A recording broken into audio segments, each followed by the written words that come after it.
ನಮಗೆ ಸರಿ ಇಲ್ಲ, ಮನೆಗೆ ಸರಿ ಇಲ್ಲ.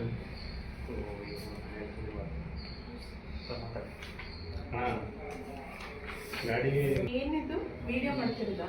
ಮೇಡಮ್ ಕರೆಂಟ್ ಇಲ್ವಾ ಮೇಡಮ್? ಅದಕ್ಕೋಸ್ಕರನೇ ಹೊಸ ಬ್ಯಾಟ್ರಿ ತಂದು ಎಕ್ಸ್ಚೇಂಜಿಗೆ ಹೋದರೆ ಹಳೆ ಬ್ಯಾಟ್ರಿ ಕೊಡಲ್ಲ ಅಂತಾರೆ. ಹೊಸದ್ದೇ ಕರ್ಕೊಂಬನ್ನಿ, ನಾವು ಹಳೆ ಬ್ಯಾಟ್ರಿ ಕೊಡಲ್ಲ ಅಂತಾರೆ. 32 ಜನ ಇದ್ದೀವಿ ನಾವು ಇಲ್ಲಿ. ಈಗ 1.5 ಗಂಟೆ ಆಗಿದೆ. ಇನ್ನೊಂದು ಗಂಟೆ ನಿಂತ್ಬಿಡ್ತಾ ನಮ್ಗೆ ಬ್ರೀತಿಂಗ್ ಪ್ರಾಬ್ಲಮ್ ಆಗಿ ಸತ್ಯ ಹೋಗ್ತೀವಿ. ಪ್ರತಿ ಸಲ ನಿಮಗೆ ಈಗ 15 ದಿವಸ ಆಯಿತು. ಯಾರು ಕೇಳೋರಿಲ್ಲ ಹೇಳೋರಿಲ್ಲ.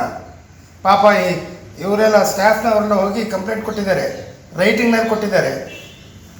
ಅವರು AM ಅವರು ಅದ್ರ ಬಗ್ಗೆ ತಲೆನೇ ಕೆಡಿಸ್ಕೊಡಲ್ಲ. ಏನಾರು ಡೆತ್ ಆದರೆ ಯಾರು ಜವಾಬ್ದಾರಿ? ಅನುಕೂಲತೆ ಇಲ್ಲ ಸರ್. ಪಾಪ ಮೇಡಮ್ನವ್ರು ನೋಡಿ ಕಾಳೆನಹಳ್ಳಿಯಿಂದ ಬರ್ತಾರೆ, ಅವರಿಗೆ ರಾತ್ರಿ ಹೋಗಬೇಕು, ಬಸ್ ಇರಲ್ಲ, ಏನು ಮಾಡಬೇಕು? ನಾವು ಗಂಡಸರು ಎಲ್ಲ ಕಟ್ಟೆ ಮೇಲೆ ಮಲ್ಕೊಳ್ತೀವಿ, ಇದು ನಡೆಯುತ್ತೆ. ಹೆಣ್ಮಕ್ಳುಗಳು ಎಲ್ಲಿ ಹೋಗಬೇಕು? ಭಾಳ ಸಿವಿಯರ್ ಪ್ರಾಬ್ಲಮ್ ಇದೆ ಸರ್. ಯಾರೂ ಗಮನ ಕೊಡ್ತಾ ಇಲ್ಲ. ಅವ್ರ ಶಾಸಕರು ಹೇಳಿದ್ದಾರೆ ಬೇಗ ಅದೊಂದು ಅರೇಂಜ್ ಮಾಡಿ ಅಂತ. ಇವರು AM ಅವರು ಅದನ್ನು ತಲೆಗೆ ಹಾಕ್ಕೊಳ್ತಾ ಇಲ್ಲ, ಕಿವಿಗೆ ಹಾಕ್ಕೊಳ್ತಾ ಇಲ್ಲ.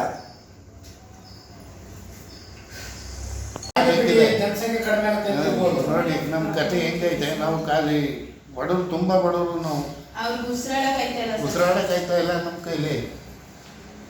ಪರಿಸ್ಥಿತಿ ಯಾವ ಮಟ್ಟಿಗಿದೆ ನೋಡಿ. ನಮ್ಮ ಅಧಿಕಾರಿಗಳು ಯಾರು ತಿಳ್ಕೊಂಡು ನೋಡ್ತಾ ಇಲ್ಲ. ಇಲ್ಲ ಸರ್, ಜನಸಂಖ್ಯೆ ಕಡಿಮೆ ಆಗಿದೆ, ಸಾಯಿಬೇಡಿ ಇಂಥದ್ದು ಥಿಯರಿ. ಗುರುವಾರ ಬಂದು ಗುರುವಾರನೂ ಎಲೆಕ್ಷನ್ 1 ಗಂಟೆ ಟೈಮ್ ಆಯಿತು. ಏನಾಯ್ತು ಸರ್ ಜಾಸ್ತಿ ಇದೆ, ಉಸಿರಾಟ ಜಾಸ್ತಿ ಆಗ್ಬಿಟ್ಟಿದೆ. ಈಗಾಗಲೇ ಹೋಗಿ ಒಂದೂವರೆ ಗಂಟೆ ಟೈಮ್ ಆಯ್ತಾ ಬಂತು ಸರ್ ಕರೆಂಟು. ನೋಡಿ ನಮ್ಮ ಪರಿಸ್ಥಿತಿ. ಗುರುವಾರನೂ ಹಿಂಗೆ ಆಗ್ಬಿಟ್ಟು ನಮ್ಮ ಪರಿಸ್ಥಿತಿ ಯಾವ ಮಟ್ಟದಲ್ಲಿದೆ ನೋಡಿ. ಯಾರು ಹೇಳಿ ಸರ್ ನಾವು?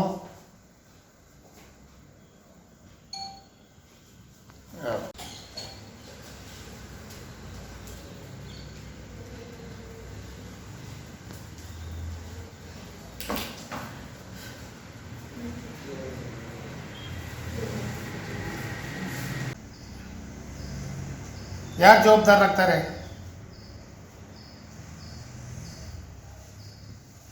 ನಾವು 3 ದಿವಸ ಬರ್ತೀವಿ ಸರ್.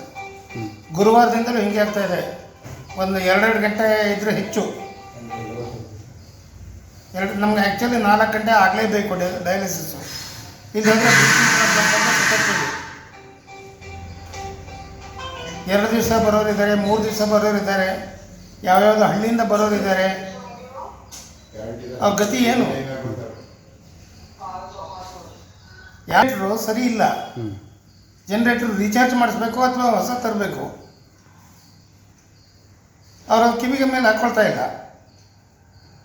ಪಾಪ ಸ್ಟಾಫ್ನವ್ರು ಎಷ್ಟು ಕಷ್ಟಪಟ್ಟರು.